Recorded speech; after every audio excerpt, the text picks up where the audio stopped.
বন্ধুরা, আপনারা দেখছেন ডিফেন্স টকস উইথ সৈকত। আমাদের কিছু প্রতিবেশী দেশের ইউটিউবার বন্ধু প্রায় ভারত বিরোধিতার নামে ভারতের প্রতিরক্ষার এমন এক ছবি তুলে ধরে যে ভারতীয় সেনা দুর্বল, আধুনিক অস্ত্রবিহীন, পররাজ্যগ্রাসী, সব মিলিয়ে এক নেতিবাচক সামরিক ক্ষমতাসম্পন্ন দেশ বলে মনে হয়। কিন্তু গতকাল ভারত যেভাবে দুটি ব্রাহ্মস ক্ষেপণাস্ত্রের ইউজার ট্রায়াল কন্ডাক্ট করেছে, তাতে একটা বিষয় স্পষ্ট যে ভারত পৃথিবীর বৃহত্তম নৌবাহিনী সর্বাধুনিক জাহাজকে ধ্বংস করতে সক্ষম। ভারত আজ প্রতিরক্ষা ক্ষেত্রে যথেষ্ট শক্তিশালী। কালকের ক্ষেপণাস্ত্র উৎক্ষেপণ বিষয়ে আলোচনা করবার পূর্বে আমরা দেখে নেব ব্রাহ্মস ক্ষেপণাস্ত্রের বিভিন্ন জানা অজানা বৈশিষ্ট্য।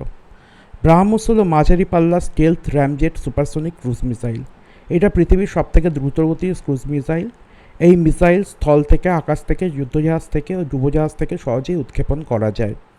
এর ওজন 3000 কেজি এবং এয়ার লঞ্চ ভ্যারিয়েন্টের ওজন 2500 কেজি। এর দৈর্ঘ্য 28 ফিট, ব্যাস 2 ফিট। এটা 200 থেকে 300 কেজির কনভেনশনাল বা নিউক্লিয়ার ওয়ারহেড বহন করতে পারে।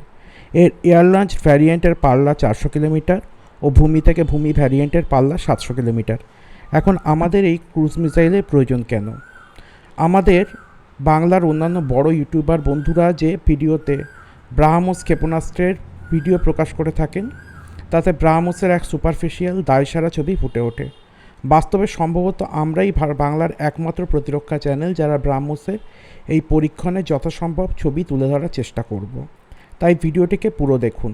ভারত প্রতিবেশীর জমি দখলের চেষ্টা না করলেও আমাদের দুই প্রতিবেশী দেশ পাকিস্তান ও চীন প্রায়শই ব্রিঙ্কম্যানশিপ পলিসি অনুযায়ী ভারতের সামনে তাদের প্রতিরক্ষা শক্তির আস্ফালন দেখায়। কিন্তু ভারতের প্রতিরক্ষা নীতি আত্মরক্ষামূলক, আক্রমণাত্মক নয়। চীনের নৌবাহিনীতে মারাত্মক অস্ত্রের সাথে 3টি লিওনং ও সানডং এর মতো বিপজ্জনক যুদ্ধজাহাজও আছে। এই বিমানবাহী যুদ্ধজাহাজ শত্রুর জন্য যথেষ্ট বিপজ্জনক। এমন যুদ্ধজাহাজ ডোবাতে ভরসা হলো সুপারসনিক গতিসম্পন্ন স্টেলথ বৈশিষ্ট্যযুক্ত জাহাজ বিধ্বংসী ক্ষেপণাস্ত্র ব্রাহ্মস। বিশাল এক বিমানবাহী পোতকে গুড়িয়ে দিতে একটিমাত্র ব্রাহ্মসই যথেষ্ট। তাই চীনা নৌবাহিনীকে কাউন্টার করার জন্য ফিলিপাইন্সও ব্রাহ্মস কোস্টাল ব্যাটারি কিনছে এবং বিমান থেকে উৎক্ষেপণযোগ্য ব্রাহ্মস কেনার পরিকল্পনা করছে।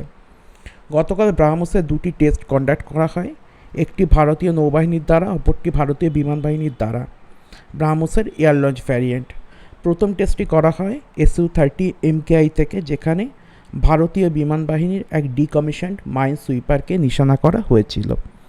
এক্ষেত্রে ভারতীয় বিমান বাহিনী পিন পয়েন্ট অ্যাকুরেসি থেকে এই জাহাজকে ধ্বংস করে।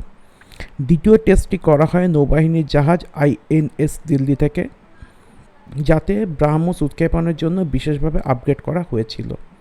এই আপগ্রেডেশনের ক্ষেত্রে L&T এর কোয়াড লঞ্চার থেকে ক্ষেপণাস্ত্র উৎক্ষেপণ করা হয়েছিল। এই ফায়ারিং ইনক্লাইন কোয়াড লঞ্চার থেকে করা হয়েছে, যা আগে থেকে INS দিল্লি জাহাজ থেকে KH-35 ক্ষেপণাস্ত্র লঞ্চ করার কাজে ব্যবহার করা হতো। এই লঞ্চারকে রিপ্লেস করে 8টি ব্রাহ্মস লঞ্চার দেওয়া হয়েছে। এই টেস্টের বিশেষত্ব হচ্ছে এতে কোনো ওয়ারহেড ছিল না, তাই জাহাজে এক বিশাল গহ্বরের সৃষ্টি হয়েছে। এতে ওয়ারহেড থাকলে জাহাজ দুভাগে ভাগ হয়ে যেত। এই ঘটনা থেকে একটা বিষয় পরিষ্কার যে ভারত নিজেকে যে কোনো শত্রুর আক্রমণ থেকে প্রতিহত করে নিজেকে রক্ষা করতে সক্ষম। আমাদের দ্বিতীয় আপডেট হলো মাজাগাঁও ডক লিমিটেডের মনুষ্যবিহীন বৃহৎ সাবমেরিন XLUUV-কে নিয়ে। 2028 সালে ভারতীয় নৌবাহিনীর ভেলা শ্রেণীর সাবমেরিন লঞ্চ করার পর প্রোডাকশন লাইনকে সচল রাখার জন্য যেমন লিথিয়াম ব্যাটারি চালিত কিলো ক্লাস সাবমেরিন তৈরি শুরু হবে, তেমনই এক এক্সটার্নাল আনম্যান্ড আন্ডার ওয়াটার ভেহিকেলও তৈরি করা হবে। মাজাগাঁও ডক লিমিটেডের দ্বারা এখন পর্যন্ত এই বিষয়ে যথেষ্ট তথ্য পাবলিক ডোমেনে উপলব্ধ নয়। এই প্রজেক্ট অনুযায়ী এক সাধারণ সাবমেরিনের সমান আন্ডার ওয়াটার ভেহিকেল বা আনম্যান্ড সাবমেরিন বানানো হবে। প্রাপ্ত তথ্য অনুযায়ী এখনও পর্যন্ত চীন, আমেরিকা, রাশিয়া মনুষ্যবিহীন এই সাবমেরিনের ওপর গোপনে কাজ করছে। যতটা মাজাগাঁও ডক শিপবিল্ডার্স লিমিটেড বা MDSL এর এক্সপ্রেশন অফ ইন্টারেস্ট থেকে জানা গিয়েছে, তা হলো এটি একটি কিলো ক্লাস সাবমেরিনের সমান আয়তনের হবে। এতে স্নার্কেলিং মাস্ক থাকবে। এটি সম্পূর্ণভাবে মানববিহীন হবে। এটি মানবরহিত হওয়ায় এতে অনেকটা জায়গা থাকবে, যা অনেক বেশি পাওয়ার সঞ্চয় করতে সক্ষম হবে। পাশাপাশি এটি টর্পেডো, ক্রুজ মিসাইল, সামুদ্রিক মাইন বহন করে নিয়ে যেতে পারবে। এতে অধিক অস্ত্র সঞ্চিত থাকায় সাধারণ সাবমেরিনের থেকে তা বেশি সময় জলের নিচে থাকতে পারবে, যেহেতু এতে শক্তিক্ষেত্র অনেক বেশি বিস্তৃত হবে। এই জলযান আক্রমণের পাশাপাশি গুপ্তচর বৃত্তিও করতে পারবে। এতে কমিউনিকেশন মাস্টও থাকবে। এতে সর্বাধুনিক অটোনোমাস ফিচার থাকবে। জরুরি ক্ষেত্রে এটি তার বেস কমান্ডের সাথে কমিউনিকেট করতে পারবে। এই তথ্য সে বেস কমান্ডের কাছে পৌঁছে দেবে। তাই এই জলযানে মানুষ ও যন্ত্রের এক অদ্ভুত সমন্বয় দেখতে পাবো। মনে রাখতে হবে, এই সাবমেরিন যখন তৈরি হয়ে যাবে তখন সম্ভবত আর্টিফিশিয়াল ইন্টেলিজেন্সও ব্যবহার করা হবে। ইতিপূর্বে ভারত বিদেশে পরীক্ষিত প্রযুক্তি দেশে নির্মাণ করত। এখন ডিআরডিও এমন প্রযুক্তি নির্মাণ করেছে যা পৃথিবীর উন্নত দেশগুলোর এই সময় বিকশিত করার চেষ্টা করছে। যাই হোক, শুরুতে প্রথমে XLUUV-1 ভার্সন তৈরি করা হবে এবং যেটি টেকনোলজি ডেমনস্ট্রেটর হিসেবে কাজ করবে। এরপর সেখান থেকে প্রাপ্ত তথ্য অনুযায়ী এই সাবমেরিনের অন্যান্য ভার্সনগুলো নির্মাণ করা হবে। তাই এইটুকু আজ বলা যায় যে আমরা প্রতিরক্ষা ক্ষেত্রে পৃথিবীর অন্যান্য দেশগুলোর সঙ্গে পায়ে পা মিলিয়ে চলছি।